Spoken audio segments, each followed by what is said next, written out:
Shalom, selamat pagi Ibu Bapak, Saudara-saudari, Jemaat Kalam Kudus Ambon yang diberkati Tuhan. Apa kabar hari ini?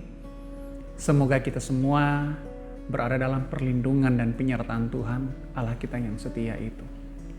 Pada pagi hari ini dalam sapaan pastoral kita akan melanjutkan pembahasan mengenai ucapan bahagia.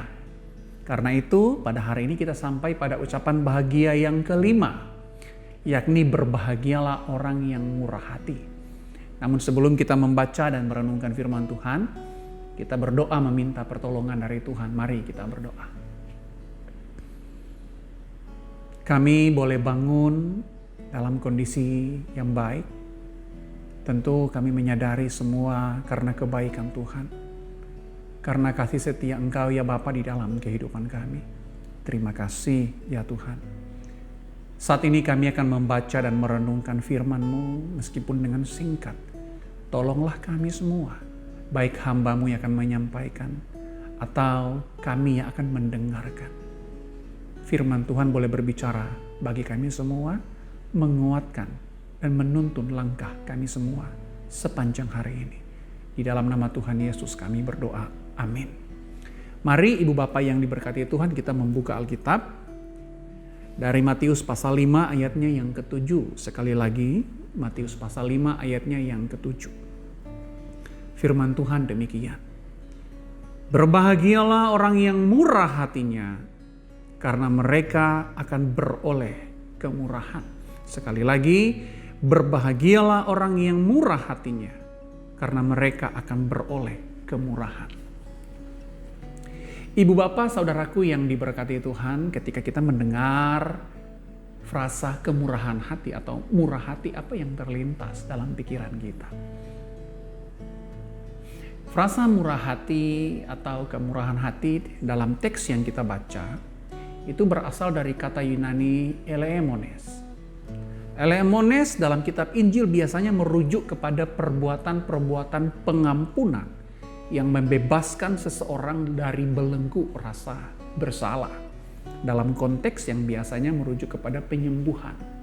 Nah saudaraku yang diberkati Tuhan, kata ini juga bisa berarti memberikan sumbangan atau bantuan kepada orang yang miskin. Karena itu melalui ucapan berbahagialah orang yang murah hati, Yesus ingin menekankan sikap hati yang ringan untuk mengampuni dan ringan untuk memberikan bantuan kepada orang yang lain.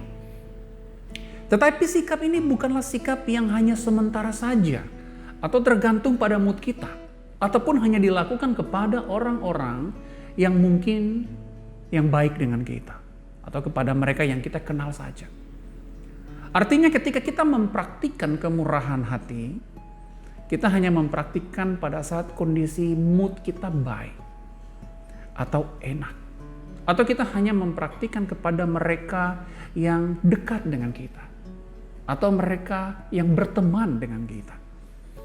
Nah saudaraku yang diberkati Tuhan, sehingga pada saat kita berada dalam kondisi perasaan yang galau, kita kecewa, kita sedang marah dan lain sebagainya, kita tidak menghidupi kemurahan hati. Tidak saudaraku. Seperti yang sudah dikatakan bahwa frasa kemurahan hati dalam ayat 7 yang kita baca tadi berasal dari kata Yunani elemones.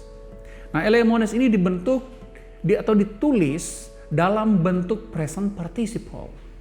Present participle itu berarti menekankan natur kemurahan hati yang bersifat kontinu atau berkesinambungan.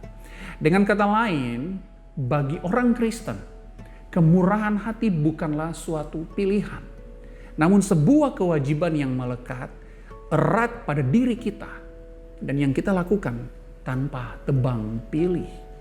Mereka yang melakukan kemurahan hati ini dikatakan akan beroleh kemurahan hati dari Allah. Apa yang dimaksud dengan mereka akan menerima kemurahan Allah? Mereka yang bermurah hati dengan mengampuni kesalahan orang, dengan menunjukkan kemurahan hati bagi yang membutuhkan, maka Allah juga akan mengampuni kesalahan mereka dan memelihara kehidupan mereka sesuai dengan kemurahan hati Allah. Jadi sekali lagi mereka yang bermurah hati dengan mengampuni kesalahan orang dan menunjukkan kemurahan hati kepada mereka yang membutuhkan uluran tangan kita. Maka Allah akan juga mengampuni kesalahan dan dosa mereka serta memelihara kehidupan mereka sesuai dengan kemurahan hati Allah. Hal ini tentu mengingatkan kita pada doa Bapa kami, khususnya pada kalimat ampunilah kami akan dosa kami, sebab kami pun mengampuni setiap orang yang bersalah kepada kami. Nah saudaraku, dalam Matius pasal 18 ayat 35, Yesus dengan tegas mengatakan bahwa jika kita tidak mengampuni orang lain, maka Tuhan tidak akan mengampuni kita. Ketika Tuhan tidak mengampuni kita, maka jangan berharap bahwa kita memiliki masa depan di dalam kerajaan sorga. Karena itu sekali lagi bagi kita orang Kristen, kemurahan hati merupakan sebuah etika umat Allah yang mendasar dan harus dilakukan secara terus-menerus tanpa pandang bulu. Ketika kita tidak menghidupi kemurahan hati kepada sesama, maka jangan berharap kita mendapatkan kemurahan hati dari Allah.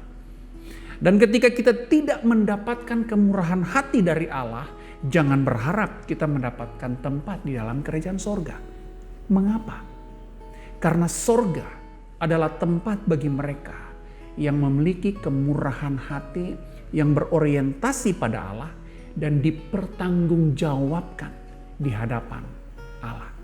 Karena itu, kata Matius pasal 5 ayat 7 kepada kita semua pagi hari ini, berbahagialah orang yang murah hatinya, karena mereka akan beroleh kemurahan.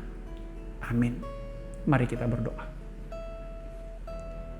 Firman-Mu mengingatkan kami untuk memiliki kemurahan hati kepada sesama dengan tidak pandang bulu. Ini bukan hal yang mudah bagi kami ya Tuhan. Tentu dengan segala kekurangan, segala keterbatasan kami sebagai manusia, ini sulit bagi kami. Tidak mudah untuk kami lakukan. Allah Roh Kudus, tolonglah kami semua agar kami mampu menghidupi kemurahan hati seperti yang Engkau inginkan, seperti yang Engkau firmankan, dan yang seperti yang kami pelajari di pagi hari ini. Tolonglah kami, bimbinglah kami sepanjang hari ini. Hanya di dalam nama Tuhan Yesus kami berdoa. Amin. Selamat menjalani hari ini, Ibu Bapak, saudaraku yang diberkati Tuhan. Mari kita menghidupi kemurahan hati. Ini bukan hal yang mudah. Mari sama-sama kita belajar. Tuhan memberkati kita semua.